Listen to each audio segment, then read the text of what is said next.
I don't own the rights to this music, man. I don't own the rights to this music. Good morning to everybody. Saturday morning. It's raining. It's raining here in New Jersey, man. Is it Bateen? What's up, Bateen? Shout out to my man Bateen over there in Brooklyn. I'm gonna put my channel membership joint. There go the channel membership. Join that channel membership. There go the link right there.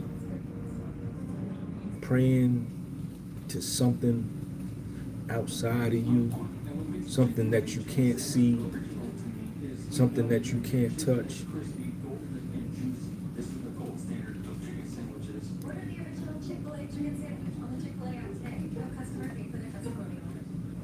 Wishing and hoping for something to happen, that don't work. That don't work. That don't work. That don't work. Al Kirk, what up? Holistic Love, what up? Phil McGroin, what up? All of that don't work. You have to pray to yourself. You have to pray to yourself. Check me out, man. Check me out. Don't dismiss me, man. Don't dismiss what I'm saying because you're not used to hearing this, right? And you were indoctrinated like me into thinking that I had to read from a book, go to a place on Sunday, listen to another human being, and then, you know what I'm saying, pray to something up in the sky to do something for me here with my boots on the ground. No, man. No, don't dismiss me, man. Don't dismiss me, man. Check me out. Check me out. Check me out. It's about revolutionizing your mind. You understand? It's about revolutionizing your mind and changing how you see things, how you perceive things, or if not changing, open yourself up to a new idea, right? Because a new idea can't be grafted on a closed mind. If your mind is closed, listen, the people that pray, these overly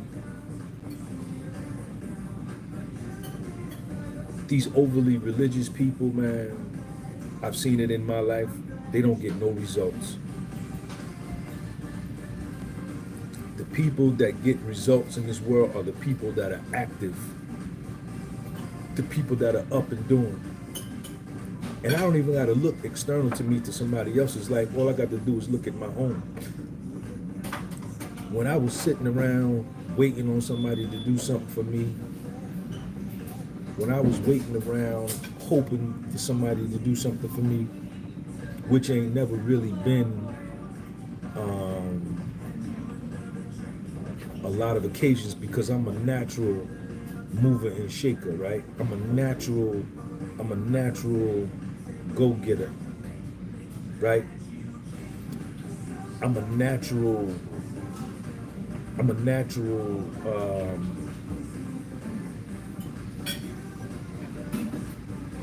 a doer.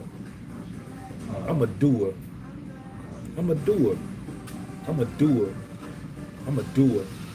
And I've always been like that. And that's why I've been able to achieve what I've been able to achieve. You understand?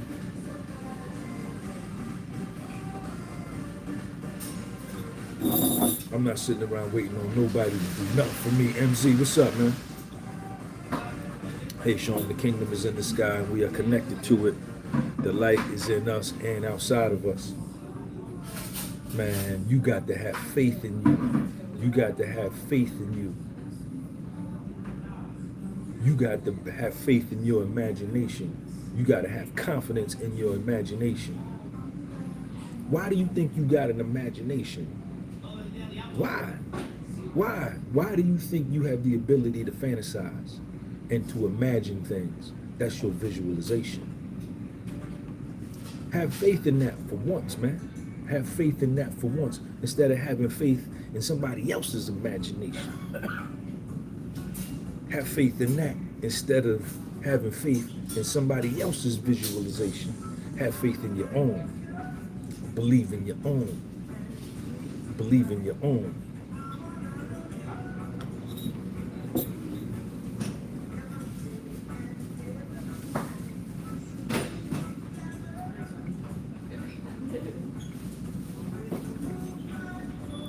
Have faith in your own. See yourself being a first-time home buyer. See yourself having the birth of a daughter. You want to be a father. You want to have a son. You want to have a boy child. What's up, man? See yourself in the delivery room giving birth to your first son. You want to see yourself opening up your first laundromat. Visualize the washing machines. Visualize how you're going to set up the dryers. I'm going to put my dryers over here. I'm going to have the state-of-the-art, latest and greatest dryers. I'm going to have the change machine over here. I'm going to sell my bleach, my detergent over here, my bounce. Visualize how you want your laundromat to look. That's the first step.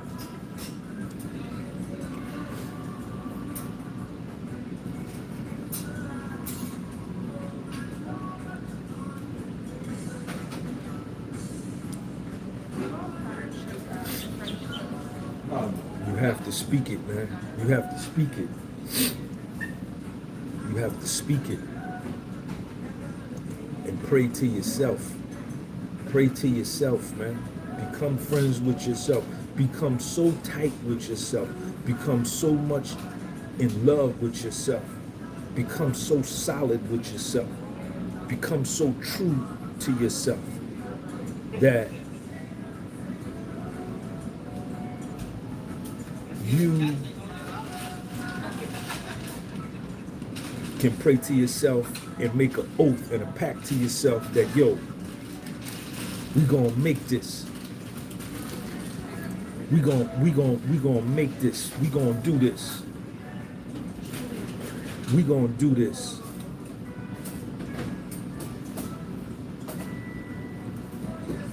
All right, man. Yeah. We gonna do this.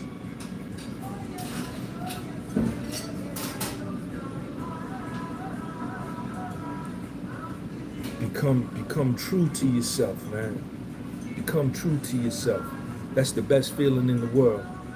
That's the best feeling in the world, man. And sometimes in order for you to get to that point, your life has to fall apart completely. Sometimes your life has to fall apart completely, man. You have to literally, before you can get introduced to that God in you, before you could begin to have that friendship with you, I mean that solid friendship with you, where you no longer stab yourself in the back, where you no longer jerk yourself, where you no longer front on you, where you no longer lying to you, when you telling yourself brutal, butt naked honesty to yourself. Sometimes your life got to go up in smoke. You got to go up in flames. I'm telling you from my own experience. Like, see, one thing I'm not gonna do, one thing Sean G not gonna do, I'm not gonna front on me no more. Because I know that leads me to death. That leads me to a spiritual death when I lie to me. Right? When I'm not friends with me. When I don't love me. That leads me to spiritual death. This has happened in my own life. This has happened in my own life. And sometimes you have to be spiritually and mentally down in the curb, in the dipsy dumpster, in the back of the restaurant with the raccoons and the maggots and the rats running in and out of your dumpster. Get them, Sean. Get them, Sean. I'm not scared of y'all. I'm not here to goddamn entertain you. I'm not here to entertain you. Sometimes in your life, and you know it, you know it. You know when you a trash can. You know when you ain't living right. You know when you can't even stand yourself. You know when you can't even stand yourself. You hate yourself. Ow, it's hot, boy. This channel hot, man. I'll burn your hair. I'll burn your hair. You better change this channel if you don't want to hear this. And that's inside of you. God didn't make you like that. No supreme being made you like that. You made you like that. Your choices and your decisions, your thoughts and your visualization has brought you to catastrophe. Brought you to catastrophe. Right? Yeah, but you dress it up. You dress it up on the outside with the fly BMW, the drop top joint, right? You dress it up, right, with the Giorgio Armani glasses, right? Yeah, your insides and your soul and your spirit and your thoughts and your mind is the dumpster behind Kentucky Fried Chicken with the rats and the maggots and the raccoons and possums running in and out. But you done dressed it up in a brand new pair of Jordans. You done dressed it up. You done dressed it up in some True Religion jeans. You done dressed it up in some Giorgio Armani.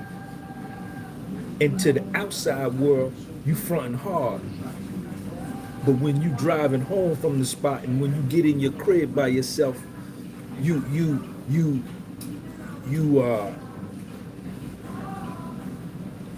inundated with the self-hatred, huh?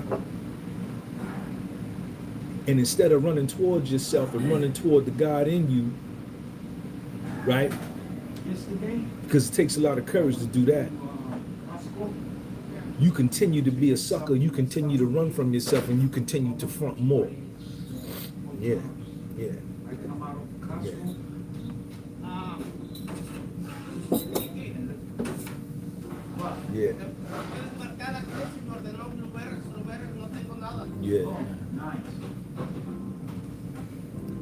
It's all on the inside, man. It's all an inside job. Whatever it is that you want to manifest. Whatever it is that you want to manifest. You one and the same with this universe. The planet Earth is yours to keep. You have to look at yourself as one with the planet.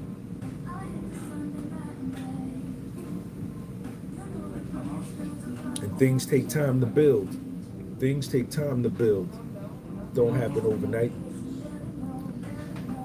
Things take time to build. Things take time to build. Just like the planet Earth is 71% water, 29% land, the human body is 71% water, 29% flesh. Identical.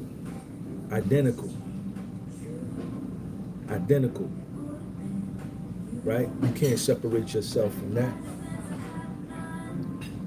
The sun and the moon acts as a, the moon, you're gonna have a full moon every 29 and a half days. You're gonna have a full moon, right? And the moon has some type of magnetic pull on a woman's menstruation cycle. Yeah.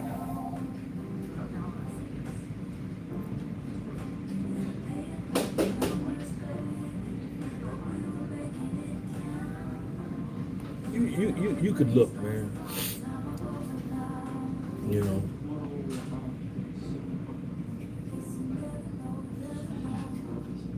But it takes time, man. It's not gonna happen. It's not gonna happen instantaneously. I'm the worst one with patience, man. I don't like to wait on nothing. I don't like to wait on nothing. I want it yesterday. I don't want to wait. Give it to me yesterday. But the older that I've gotten, the wiser that I've gotten, right? I understand that the longer it takes to build, the more formidable, right? And the more sturdy the foundational structure of whatever you build it. When you build it quick, the wind blow it over quick. You understand? And this thing is about peace of mind, man.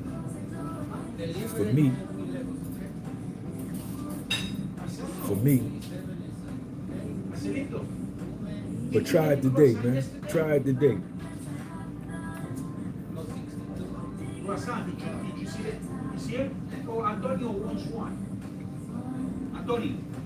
That's the link to join the channel membership right there. Okay. Somebody said something, so I'm gonna repeat. And we use the power of visualization in so many subtle ways that we don't even recognize, right? When we wake up in the morning, we say, yo, I got to go to work. So we visualize ourselves getting up, getting dressed, and driving to our place of employment, right? That's the power of visualization. Oh, I'm hungry. Let me go get me a slice. Or let me go home and make me a bowl of cereal. Or let me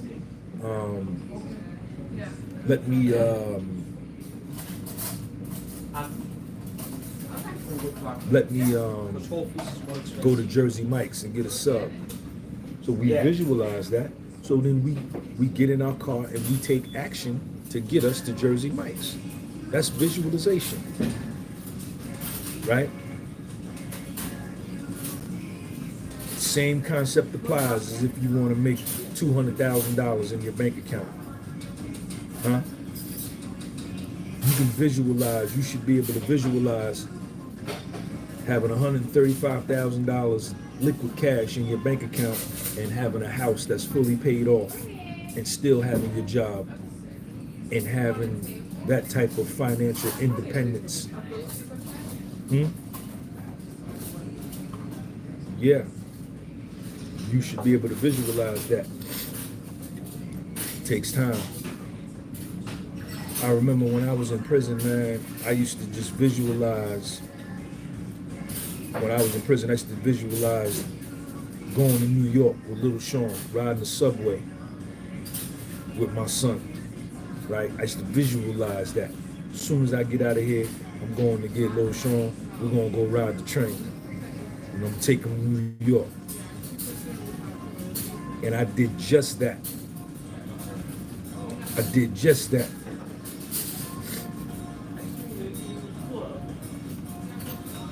I did just that.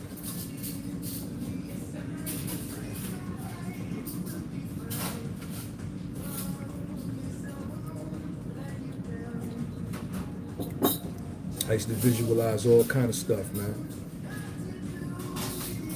You know? When I was in there, I used to visualize. What did I used to visualize?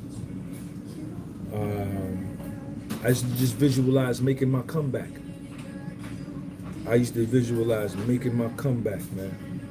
I just said to myself, man, ain't no way, you know what I'm saying, I'm gonna let these niggas beat me. Because I had like a personal,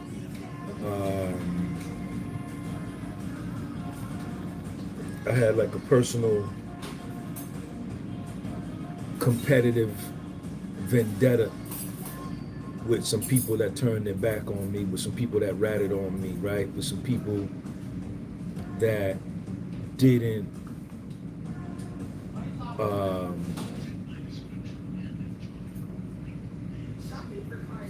offer me any kind of assistance when I had offered them assistance prior to my situation when they were in bad situations. And I said to myself, man, I just said, man, I'm never gonna let these niggas beat me, man. They wasn't better than me then, and they not better than me now, and I'm finna show them. Because it's all about competition with me. I'm competitive. I've always been that way. I've always tried to compete. I always compete at a high level. You understand? This world is about dominance. Who's the most dominant? Yes, it is. You understand? And you can watch it playing out right in front of your face every day. You know, and you have to compete. You have to offer resistance. You have to be the best at whatever you do. You have to exhibit excellence. You have to exhibit, you have to differentiate yourself. And I used to be in the unit, sitting on my bunk, and I used to be like, damn, you know, that's why I'm so glad I went to prison, man. I'm so glad I went, man. It's one of the best things that ever happened to me in my life. I'm the best. You gotta tell yourself. You gotta tell yourself that I'm the shit, man. I'm money. going to prison was one of the best experiences, man. It was the best thing for me because I was in such a self-hatred state. I was in such a depressive state, right? And I was in such a state of self-pity. I was self-pity, self-hatred, depression, living in the past, self-hatred, all at the same time while I was on the street, right? And I was fighting like hell, man. I was fighting like hell, man, to stay on the street, to not separate myself from Lil Sean. You know what I'm saying? And you know, his mother had took me, she filed, what was that, 19 days before I went to prison, she filed for custody, 29 days, something like that. And she was with a dude, she was, me and her was messing around, right? I had a main girl, she was living with a dude, right? And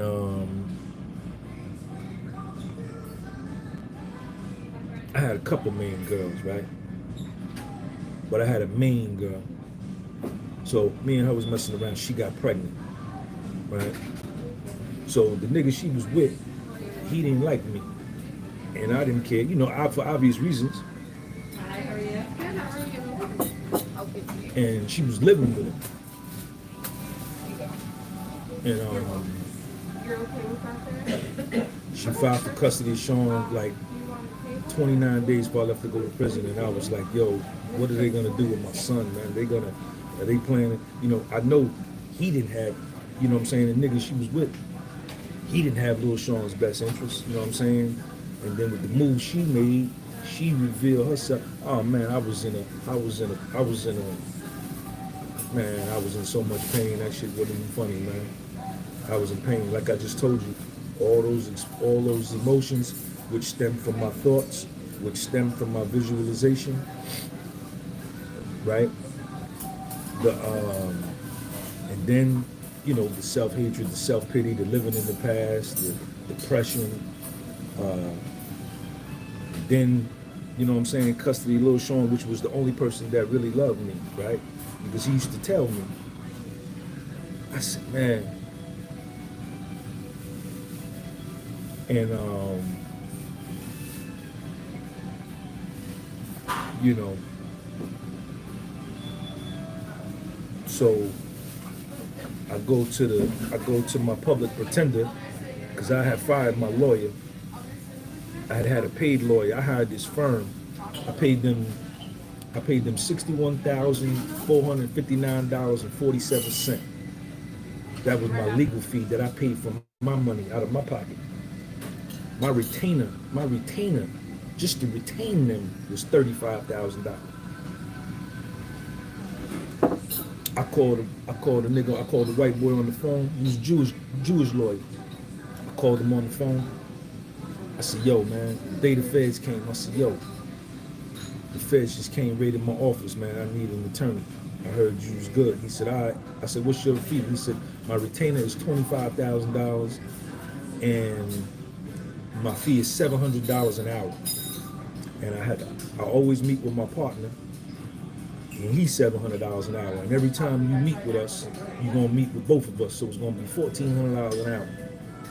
I said, all right, let's go. So I went down there, I put on my tailor-made suit and shit, suspenders, silk tie, shirt, monogram shirt, John Stone Murphy shoes. I was cleaning in the Board of Health. I walked in there, and when he seen me, he said, oh yeah, the retainer's $35,000. I said, yeah, but you told me $25,000 yesterday. He said, man, now it's $35,000. After he seen how I looked. So I wrote him a check right on the spot. But I ended up firing him. He did some jerky. I ended up firing them and getting all my money back from them. I ended up firing him. I was out in Vegas. And I looked on my phone and I had a voicemail. And so I checked the voicemail, and the voicemail was like 2 minutes long. I had a BlackBerry at the time. This is 2010. No, when they ran down on me. Feds came in 2011. So this is like 2011. So I checked my voicemail, and it's this lawyer, the lawyer I hired, $1,400 an hour, $35,000 retainer. So he comes on the voicemail. He says, "Hey, Sean, this is so and so. I'm not gonna say his name. You know who he is. This is so and so. We're gonna meet with the government tomorrow. I need you to come into my office next week, or Monday or something like that, or Wednesday. All right, talk to you soon, Sean." And that was like at the 18-second mark. He said all of that in about 18 seconds, but the voicemail was 2 minutes long. So typically what I'll do is once the person stops talking, I'll delete the voicemail, thinking that, all right, that's all they said. But for some reason, Sun, Moon, and Stars said, "Sean, let it play all the way out." So I just let it play. He thought he hung up the phone. The lawyer thought he hung up the phone, but he didn't. He put the phone down after he said what he told me. "Sean, we're gonna meet with the government next week. I'm gonna need you to come out of office on Wednesday." He's still talking. So I'm listening. Now he's talking to somebody else. And he says, "Oh yeah, this is a case of Robin Hood. Yeah, this guy was giving people phony deductions so that they can get bigger refunds. You know, this is Robin Hood, I guess."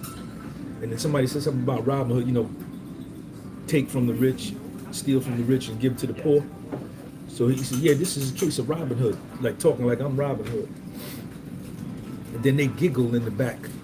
Somebody else's voice, him and another voice. So I'm listening to this. I said, "Oh shit." So I started to call him right there. And like, "Yo, what?" But I said, "Nah." I said, "Nah. Wait until you go meet with him Wednesday."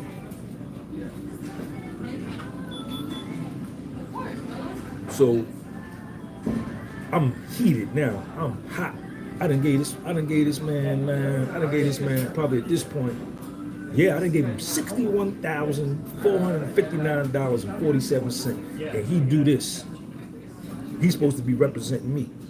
Now he's already breached attorney-client privileges because he's talking about my case to somebody else that I don't know. Not thinking that I can hear it, right?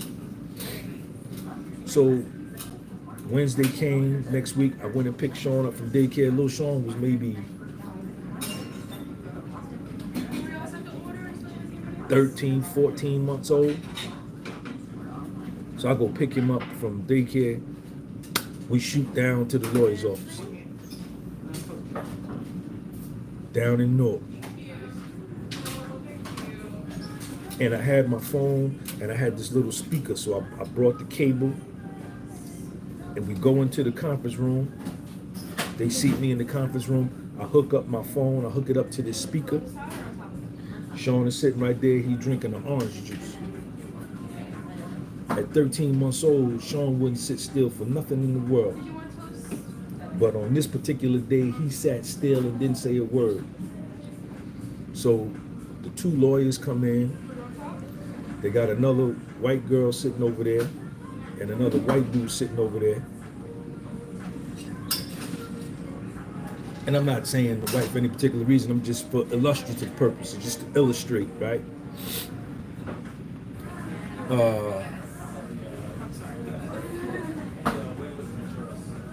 Because I don't play the victim. I don't do the victim. I put myself in situations. Ain't nobody better than me anyway. Nobody on the planet out of all 8 billion people, including all y'all watching right now. So they sit down And he comes in, hey, Sean, how you doing? I said, I called him by his name. I said, yo, I want you to hear something. I got something. I said, I'm not too happy.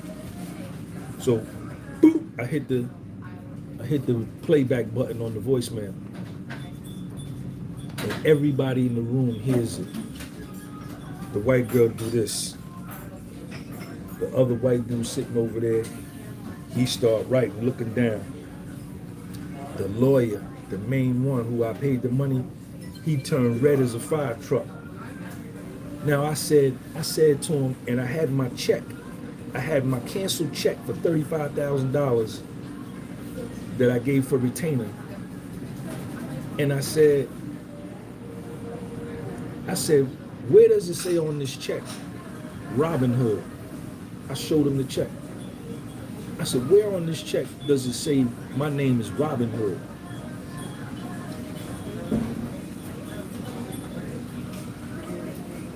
And he just froze. He couldn't do nothing. And I told him right there in front of everybody, I said, yo, I want my money back. I said, you breached attorney-client privilege. You discussing my case with somebody that I don't know, referencing me in a derogatory manner. I want my money back. He was like, nah, you can't get it back. And then his partner, the other dude I was paying the $700 to, he said, ho. When his partner said, yo, you can't get your money back, the dude stepped and said, ho. He said, Sean, good morning. He said, Sean, what the hell is she looking all in my face for? He said, Sean, we're gonna get back to you. So we left, me and little Sean left. And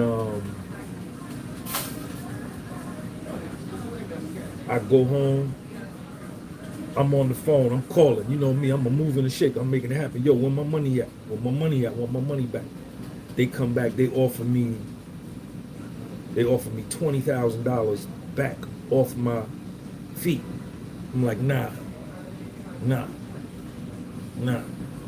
I want all mine back. So I'm trying to call the lawyer that I hired, that I gave the $35,000 retainer check to, the one I had been on the phone, the one I had constant contact with, and the one that left the voicemail. I'm trying to get him on the phone. I'm calling his phone and his cell phone. He ain't answering. Multi-millionaire, right? Multi-millionaire, but don't got the heart or the integrity to pick up the phone and talk to the very person that he just fucked around on his case. So they put me in touch with the whole firm's general counsel, the lawyer that does all the legal work for the firm. So I'm getting him on the phone. He like, Sean, we want to offer you $40,000 back. They wanted to keep 20. They wanted to offer me $41,650. I said, nah, man, I want all my money, man. Eventually, I got it all back. But that was just another. That's why that experience was so great for me, because here I got the chance to see a person who was wealthy, super wealthy, held in high esteem by his colleagues in and around, because he represented some of the biggest white collar criminals in New York City, because he worked out of the Southern District of Manhattan and North Jersey, represented some of the biggest. I'm not going to tell you no names. I was so scared, I hired the best. So here was a man that had been in line for judgeships, had been a former federal prosecutor, who knew all the big time attorneys around New York City. You think of the biggest names, he knew them. But when he made a mistake, he wasn't man enough, right? And wasn't solid enough, and wasn't masculine enough to even apologize to me and say, yo, Sean, man, I messed up. All I wanted the man to do All I wanted the man to do, y'all, word is born. All I wanted him to do was just pick up the phone and say, yo, Sean, let's go get a slice of pizza, man. On me. Let me sit down with you, man. Let's go get a hot dog, man, and a soda. And I wanted him to take me to get a hot dog and soda and stand next to me in my face and say, yo, Sean, I made a mistake, man. I messed up. I was wrong for that, man. And you know what I would have did? I probably would have said, man, don't sweat it. Let's keep moving forward with the case. You can keep the dough. You can keep the cheese. But a man like this of power and influence, that's why I don't get me, Sean G. Because I've been a millionaire before, and I have examples like this, that the money that these people that y'all worship because they got a lot of money, we worship the wrong things. We worship their wealth. We worship what we see. We worship their clothes. We worship their house. We worship their celebrity. But look at how they behave. Look at who they really are. See what I'm saying? And that's what happened. So I went through that. That was another blow, man. That was another psychological blow, man. That thing, that case, man, this happened. I lost all my money. Sean losing custody of Sean. I was dealing with all of this at the same time, man. Y'all, I'm telling you, I looked death. When I tell y'all, I be saying I look death in the face like this, man. Me and death almost kissed, man. Yeah. And then they wanted me to rap. They wanted me to cooperate. I go to the public pretender, because after I fired him, I just said, man, just let me get a public defender, man. Public pretender is really what they are. And I went to him, I said, yo, man, Sean's mother trying to steal custody, and she stole custody, man. I don't know. I said, I can't go to prison, man. You gotta keep me out. He said, man, the only way, he said, you got mandatory incarceration. You got mandatory. Based upon your financial amount, your base offense level, you got to go to prison. He said, the only way you can stay out, I can get you a 2-point reduction is if you sign a 5K1, become an informant, and wear cameras and wires for us. When we tell you to go here, or you go in there, or you turn in some of your clients, we're gonna need you to turn in some of your clients. I said, man, I'm not doing that. Forget that shit.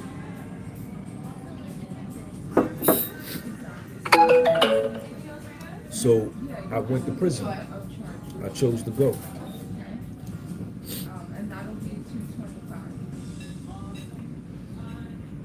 And when I went, that's where I went through my metamorphosis. I went from a caterpillar to a cocoon to a butterfly. I went through my metamorphosis, and I emerged from that prison, man, stronger than I've ever been in my life. Stronger than I've ever been in my life. And I met some people in there, you know, well, the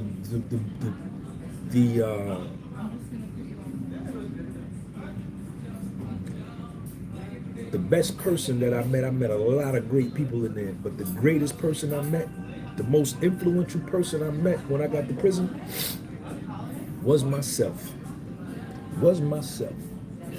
I finally met him. Finally. That was the most influential person I ever met. And when I met him and I introduced myself to him, and I told him, I said, man, we're gonna be friends from here on out, me and you. He ain't never jerked me since, and I ain't never jerked him since. And I ain't had nothing but peace of mind and success since I got out. You know what I'm saying?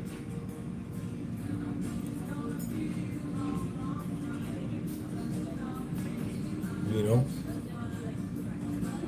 That was, it's crazy. Sometimes your life got to crash and burn, man, in order for you to get right. I did a video on that.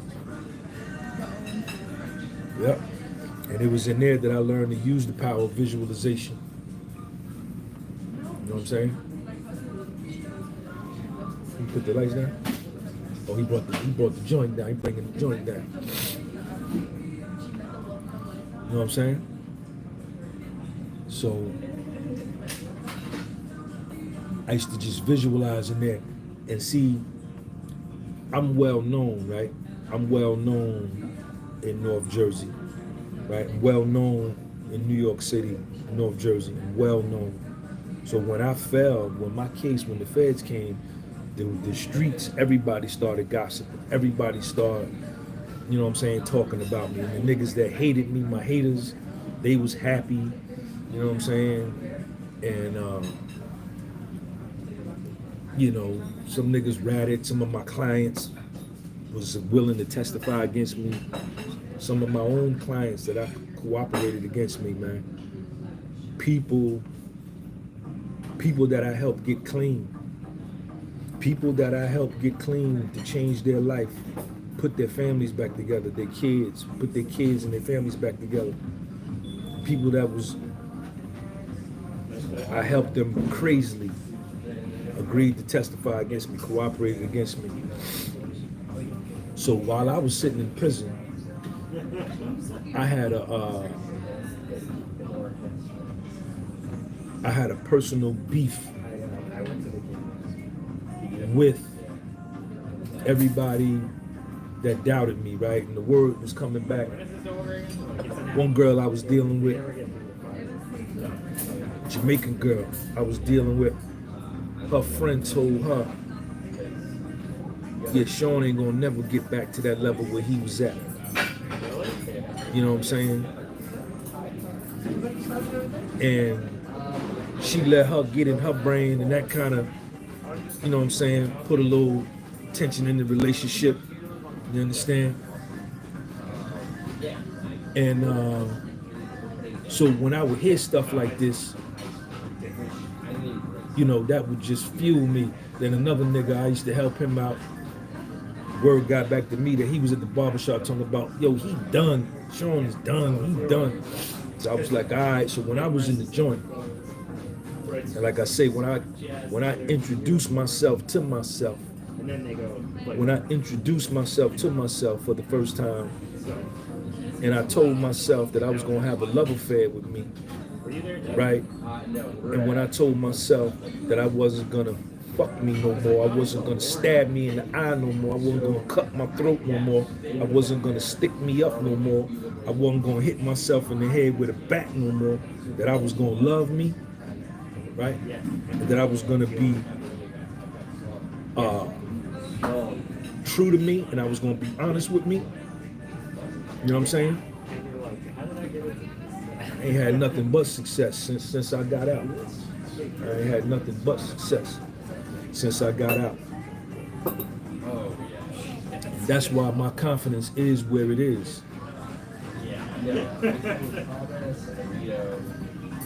That's why my confidence is where it is. You know what I'm saying?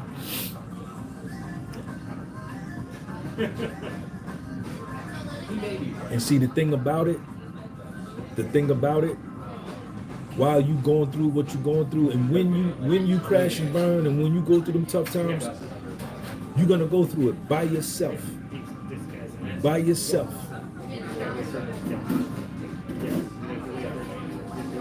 Everything that I just told you, and that was a small part of the whole story. Everything that I just told you, that whole story, I was all by myself. All by myself. All by myself. No help came. I prayed to me.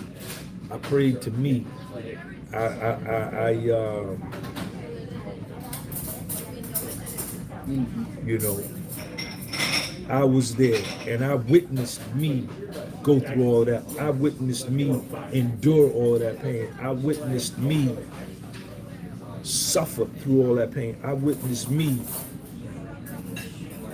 cry through all that pain. I witnessed me eventually get to the point where I accepted all that, and I witnessed me make a comeback through all that and survive all of that. That's why I know that I could do anything. That's why I know I could do anything. Anything. And that nobody, no man, no nothing is no nothing is better than me. Nothing. Nothing. No person. I don't feel inferior to nobody. You know what I'm saying? I know when I need help, I got to help myself. And when you need help, you got to help yourself.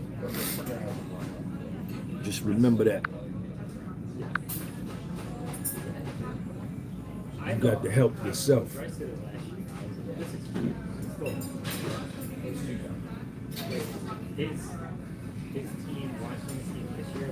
You got to help yourself with your power of visualization.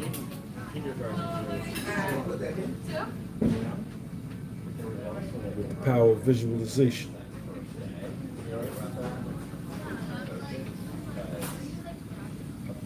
Yo, I'm gonna put the channel membership.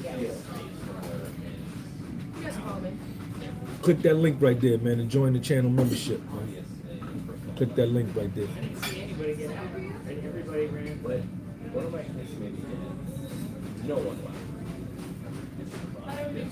You God. You want to bring me some more coffee? Okay. How you doing? Good. All right. I didn't want to interrupt. I apologize. Now I'm saying you want to say what's up to my people. I'm live on YouTube. I'm very camera shy. You camera shy? Yeah, but I'll get you more. Come and sit coffee. right here. I'm No, gonna help you. I'm gonna help you. No, thank you. All right. Okay, you're All right. Thank you.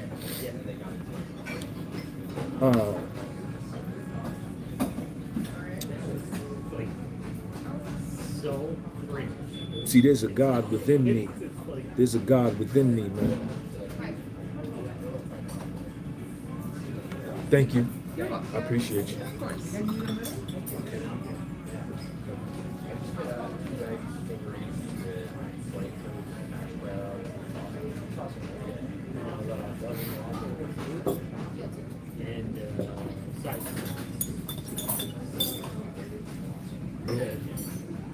I know I'm God. I make my world what I want it to be. You understand? A lot of the ancient mystical teachings, the ancient mysteries, the mathematical mysteries out of Egypt and out of Africa. I've been to Egypt 3 times in my life. I've been to Africa. Egypt will blow your mind. You go to Egypt, you go into the Sudan, into Nubia, blow your mind.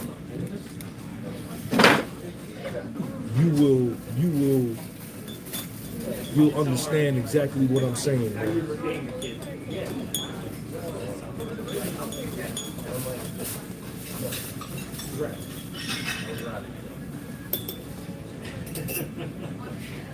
I make my world what I want it to be.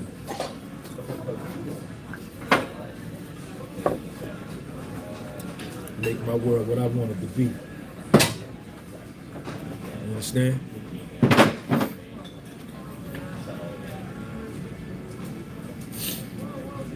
Holistic love. What up?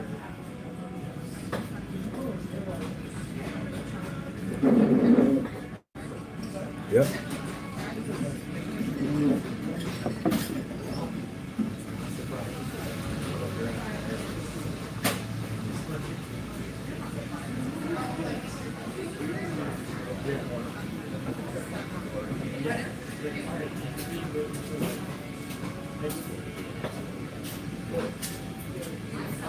Yeah, you got to keep going. And you got to believe in yourself. You got to keep going and you got to believe in yourself.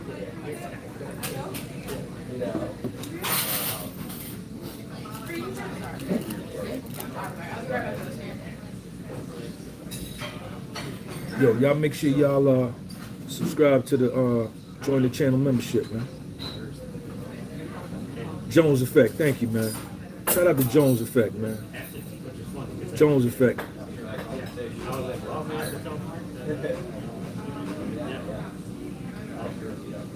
Yeah, but No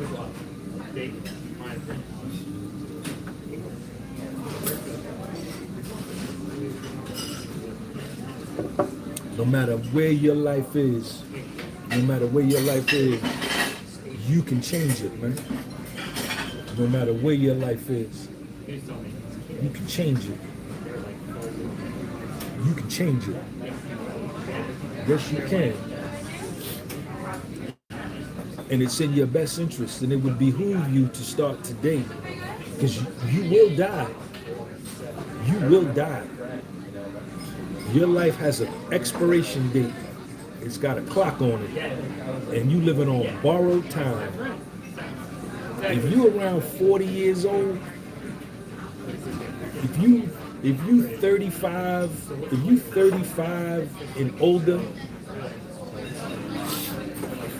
35 and older, there's a very good chance that you are living on borrowed time, that you have more days behind you than you do in front of you. Yeah. How real is that? How real is that? And see, the older you get,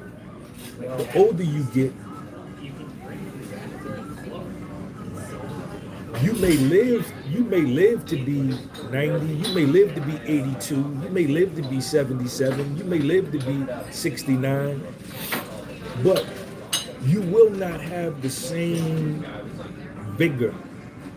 You will not have the same vitality that you have now, right? So use your youth, use your youthful vibrancy to effectuate your destiny now, man. Yeah. Use that. Use that. There's an expiration date. You know what I'm saying? And take care of your physical health. Take care of your physical health. Visualize how you want your body to look.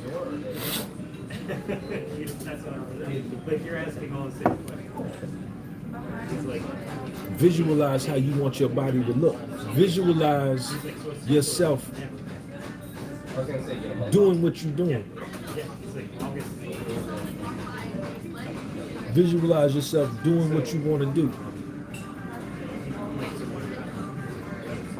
And don't wait.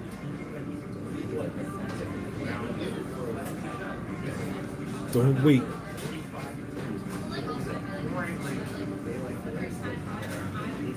Y'all make sure y'all join the channel membership. Ain't nobody join the channel membership while I'm on here? I want to see if somebody gonna join the channel membership. Here go the channel membership link. Get that soul glow.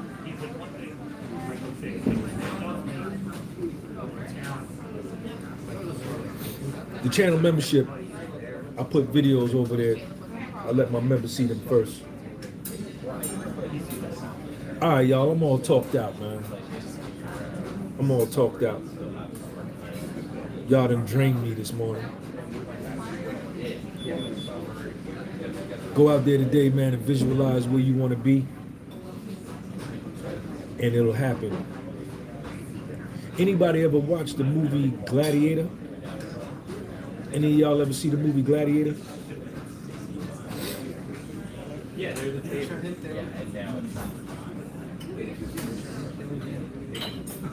Put a 7 in the chat if you've seen the movie Gladiator with Russell Crowe.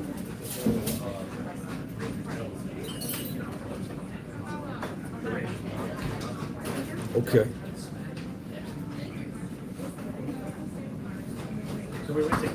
All right. In the movie Gladiator, in the beginning, when Maximus, this is the first war scene. When the movie comes on, there's a war scene. This is the very part of the movie.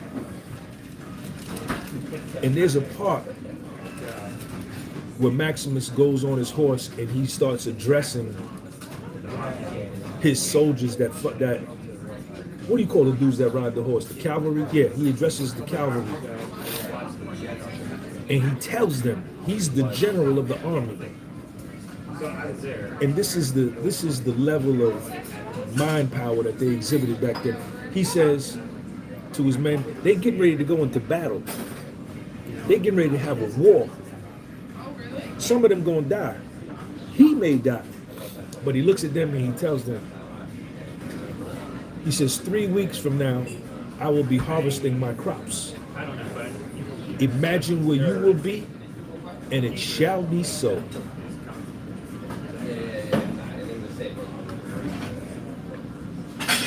Visualization. Subliminally, he's telling himself he's going to survive this fight. He's going to survive this battle. He's not going to get killed. He's going to be home with his wife and his son. And he leads the charge. He's one of them generals. He ain't like these generals in the Pentagon that ain't on the front line fighting, that's fighting from behind the curtain, from across the street. He in the fight. And he goes and he survives, man. Yeah. In 3 weeks, no, he says 3 weeks from now, I will be harvesting my crops. Imagine where you will be, and it shall be so. Imagine. Imagine. Use your imagination, man. Trust your imagination.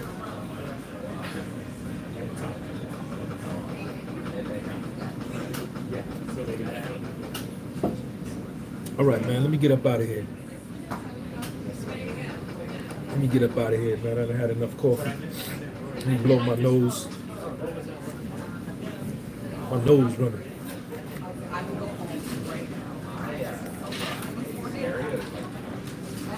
Y'all make sure y'all join the channel membership. Subscribe to the channel.